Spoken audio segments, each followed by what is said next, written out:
Salut, c'est Bricolone Geek. Devinez quoi, j'ai encore un truc à dépanner sur ma 370. Voilà l'objet du délit, la fameuse fermeture de coffre qui fait chier tout le monde.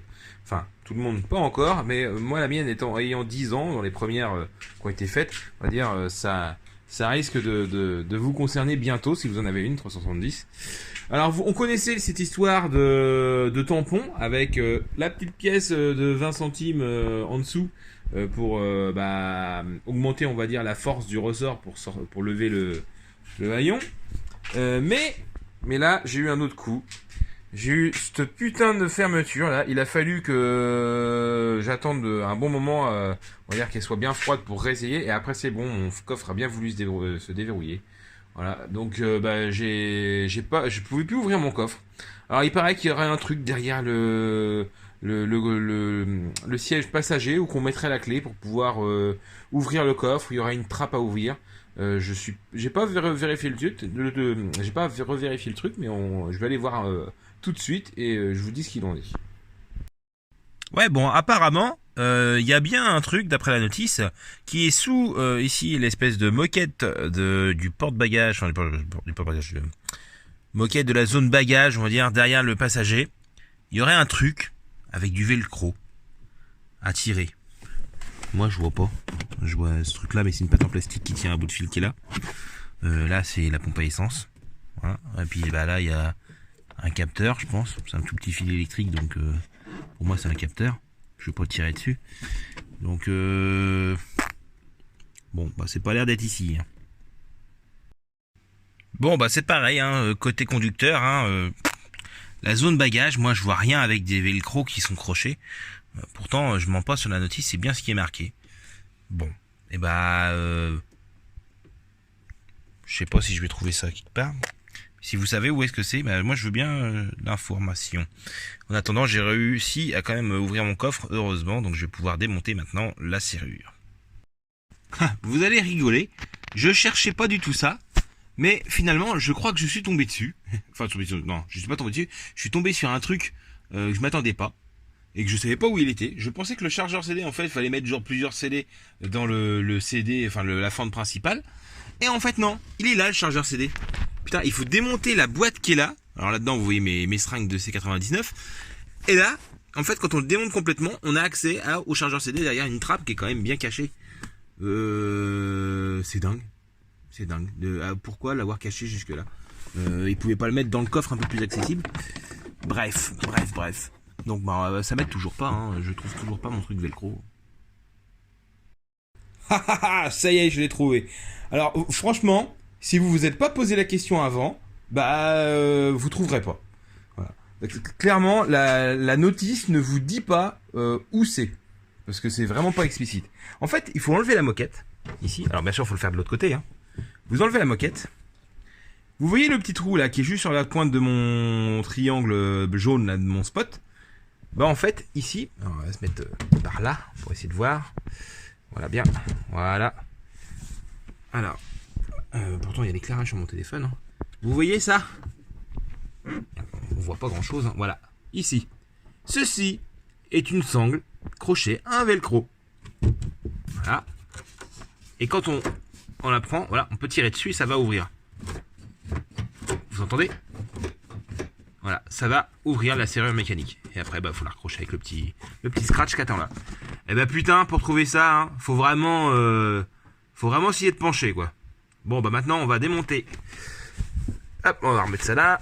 Récupérer la luminosité. Et maintenant, on va démonter ça. Donc, faut démonter ce truc là.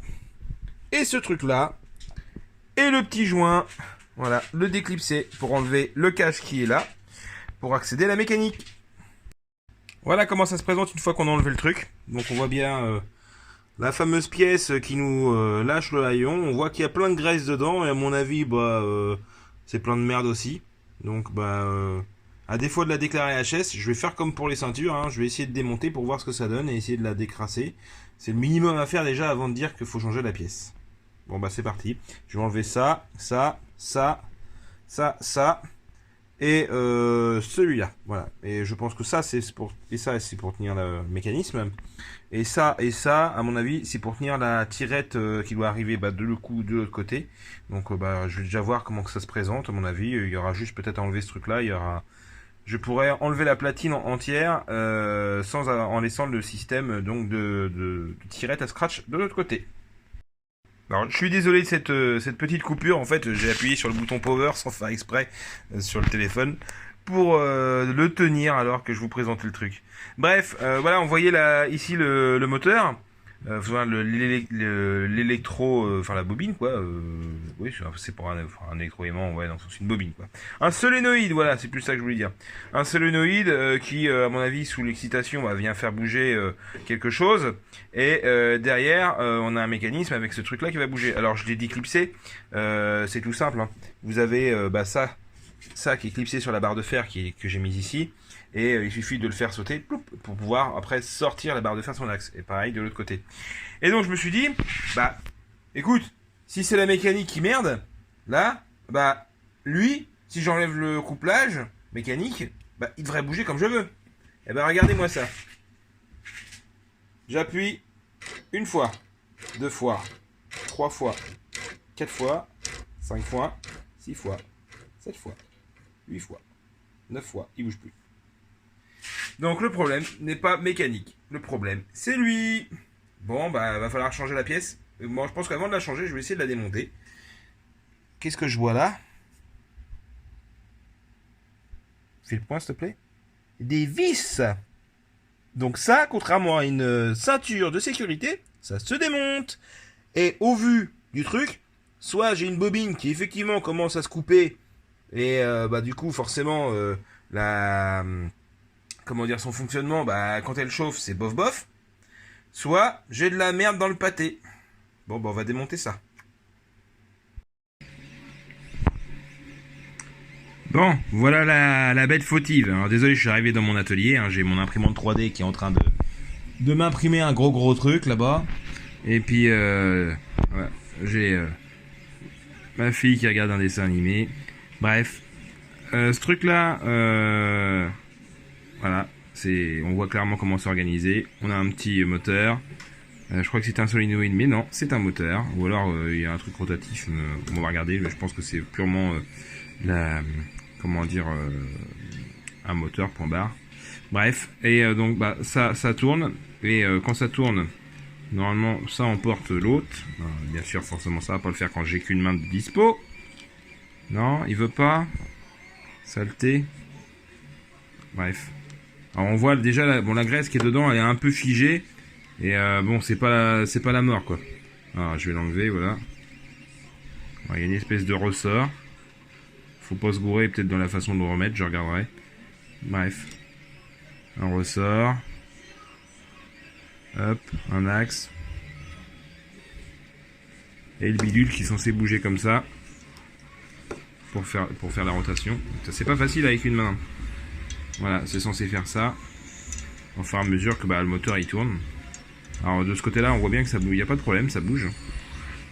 Alors il y a un truc avec les contacts mécaniques, enfin les contacts électriques qui vont là, qui font tout le tour pour ensuite aller au moteur. Alors je sais pas comment que ça se passe. Est-ce que c'est le mouvement qui au bout d'un moment coupe le moteur jusqu'à ce qu'il revienne là? Parce qu'il y a un truc en dessous de ça. Est-ce que c'est ça qui fait du coup l'aiguillage entre tu tournes pas, tu tournes pas. Est-ce que il y a de la crasse qui sera en dessous de ce truc là? Je vais essayer de le démonter. À mon avis, il faut enlever le petit axe qui est là pour pouvoir accéder à la mécanique qui est derrière quoi. Bon, j'explore. Voilà, bon, je suis désolé pour l'affichage qui clignote un peu, c'est parce que vous êtes posé sur une lampe loupe néon, du coup ça flash un peu, mais c'est la seule façon que j'avais pour avoir mes 2 mains libres. Et donc regardez ce qui se passe, voilà, je mets ma masse voilà, là-dessus, là c'est une alimentation stabilisée, donc je vais alimenter ça en 12 volts, on s'en fout un peu où on se met en fait, et l'entrée elle est là-bas, et, vas-y forcément il va le faire, voilà. J'ai pas bougé et le machin il a varié en vitesse.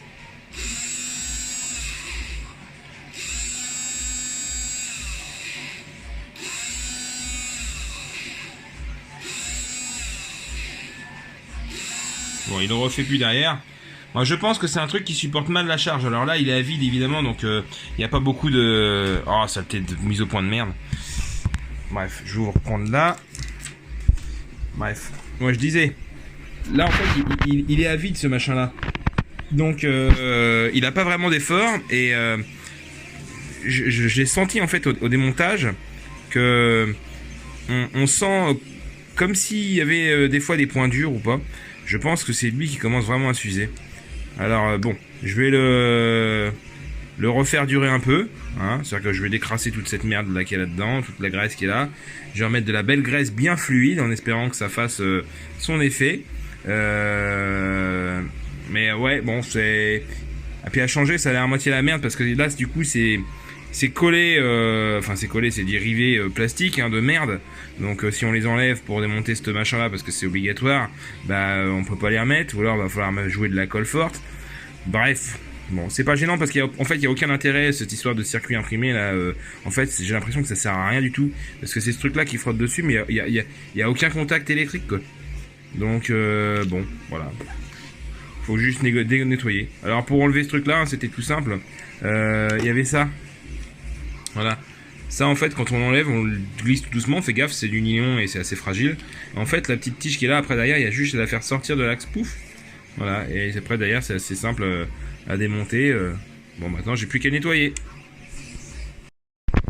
Voilà. Alors là on voit bien, hein, c'est vachement plus propre. Hein. Alors attention bien sûr aux produits que vous utilisez. Hein. Bon là on voit que ça a souffert un peu le sealant block ici, bah, à force de prendre des coups, il finit par se fissurer. L'autre en bas il sert quasiment à rien, donc il a rien.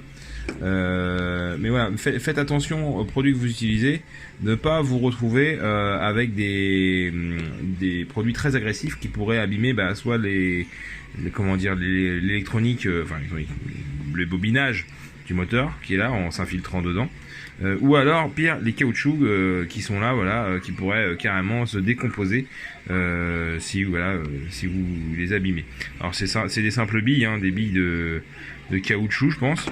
Donc bah moi comme l'autre a l'air vachement plus sollicité vu que ça a fait un mouvement dans ce sens là et là c'est juste le repos. Bon je sais pas si c'est utile de les changer hein. Là bref bon, franchement je pense que je vais les laisser comme ça.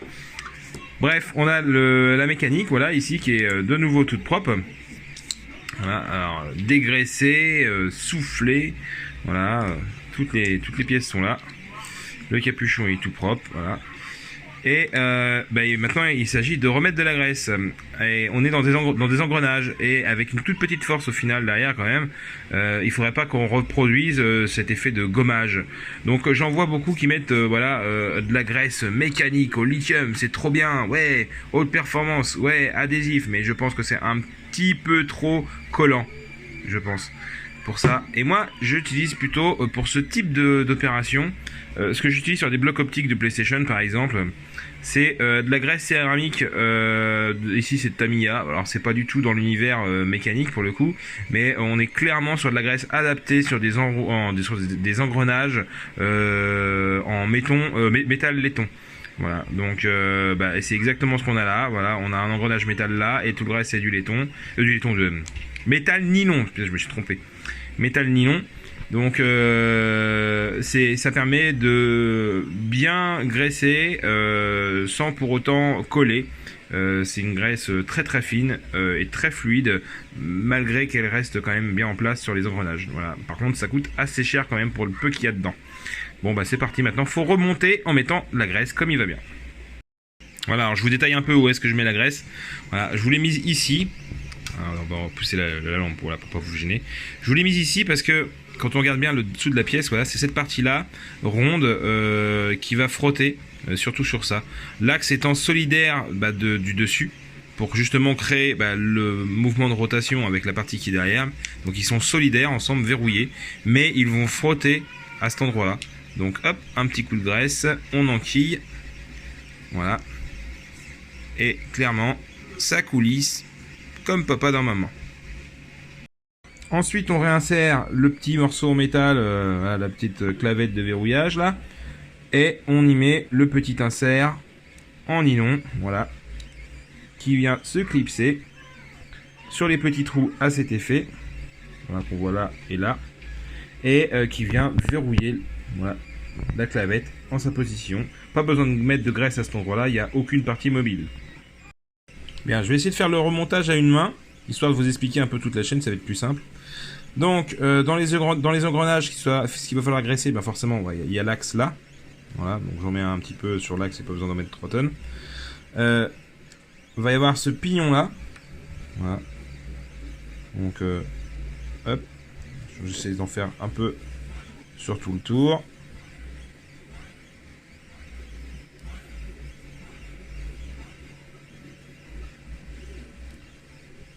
Voilà. Ce pignon là, pour le remettre, on le remet à l'horizontale. Vous voyez, il y a un petit bitonio là. On voit une surépaisseur. Voilà. Je sais pas si vous voyez. On la met à l'horizontale vers la gauche. Clac. Donc là, voilà. On a donc la zone de rotation et la zone de contact derrière qui sont bonnes. On peut éventuellement se dire, allez, j'en mets sur le dessus du truc là. Parce que de toute façon, il va frotter dessus. Donc voilà. Histoire d'être sûr, voilà, j'ai... Par acquis de conscience, je n'ai pas de problème. Ça va glisser. Bien, ensuite, il faut mettre le petit ressort. Donc, ici, on le met en contact sur la gauche. Alors, on peut aussi graisser, hein, mais il a une action juste de ressort. Je pense pas que ça serve vraiment à grand chose, mais voilà, quitte à avoir tout démonté pour quelque chose, on y va. Voilà. On le met en appui sur la gauche. Et ensuite, il va falloir qu'on remette cet engrenage-là. Donc, je pourrais graisser que le petit là-bas. Mais vu la surface de la roue dentée de celui-là, je me dis qu'il faut peut-être mieux graisser celui-là, histoire d'être sûr qu'il y en ait partout. Donc, hop, c'est parti.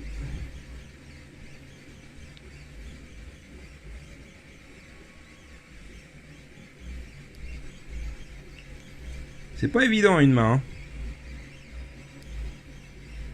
Ah, ça t'est.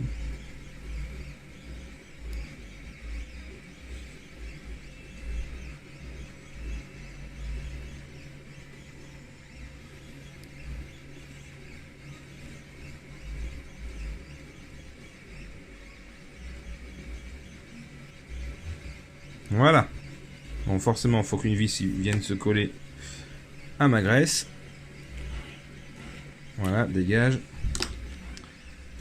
Ensuite, on graisse forcément l'axe sur lequel on va poser ce truc-là.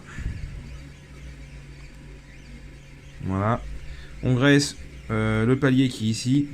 Enfin, le palier, la surface qui va être en contact avec ce qui est en dessous. Voilà.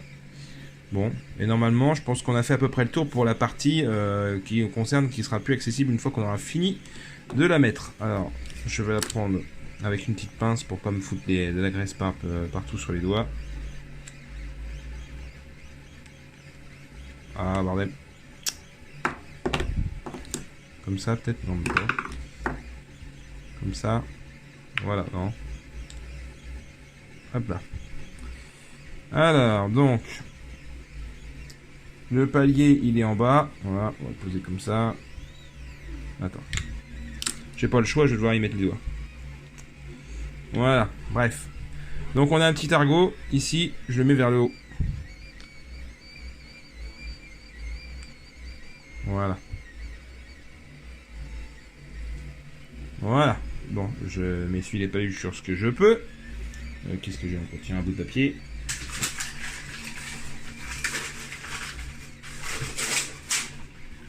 Voilà. Donc là, on voit bien. Voilà, ça se met en contrainte, ça bouge. Alors, je vais reposer le téléphone et je vais vérifier quand même, parce que là, je peux pas, il faut vraiment deux mains, que ça va bien être mobile et derrière et partout, voilà, de manière assez fluide. Voilà, donc alors évidemment, on tourne dans ce sens-là, hein, le sens inverse des aiguilles d'une montre et la grosse roue, bien sûr. Hein. Et normalement, on commence à tendre le ressort, la partie mécanique est derrière, avec le ressort qui tire. Bien sûr, il faudra faire plusieurs tours pour que ça marche, donc on va pas s'amuser à ça. Il reste encore un truc à graisser, évidemment. Nous avons l'axe ici, voilà, de l'autre côté. J'en mettrai un petit peu, voilà, sur tout le tour, là, parce qu'on va être en contact avec la paroi. Voilà, et je voudrais pas que ça frotte. Voilà, et je pense qu'avec ça, on va quand même être beaucoup mieux que cette merde de graisse jaune qui était figée. Voilà. Bon bah, pour le coup, je remonte et on teste ça. Bien, voilà, ça y est, c'est remonté. Et vous allez voir la différence quand même. Alors bien sûr, la première fois que vous appuyez, c'est le temps que le moteur en fait se remette en position et entre guillemets on pourrait dire ça se bande en fait dans le jargon mécanique que j'utilise au boulot. Voilà, c'est ça, c'est que le ressort se met en pression et il reste à une position repos, prête à faire feu derrière, on va dire. Donc le premier coup, forcément, on voit rien, et le deuxième, il y a pas photo, hein. Je sais pas ce que vous en pensez, mais si on regarde par rapport à avant, là, je peux multiplier les coups. Ça marche bien. Donc je vais remonter tout. Voilà. Et j'ai une petite conclusion intéressante quand même sur la fin. Voilà, je vais revenir sur cette petite baguette en ferraille là pour ceux qui ne seraient pas au courant, voilà, de comment ça fonctionne ce genre de truc. Voilà, je l'ai posé dans l'axe là. Et je l'ai posé dans l'axe aussi de l'autre côté. Donc on voit l'espèce de courbure que ça prend. Et ben en fait, il y a pas grand chose à faire, hein. Une fois que c'est dans l'axe, ça on le tourne. On appuie. Clac, c'est clipsé. C'est retenu. Et l'autre côté, voilà, on retourne, on appuie, paf, c'est clipsé. C'est pareil sur la plupart des commandes manuelles d'ouverture de porte dans les panneaux de porte. Voilà, c'est un truc qui est très courant dans l'industrie automobile. Voilà, très facile à mettre en place, rapide, voilà, donc top du top. Bon, maintenant, il n'y a plus qu'à visser.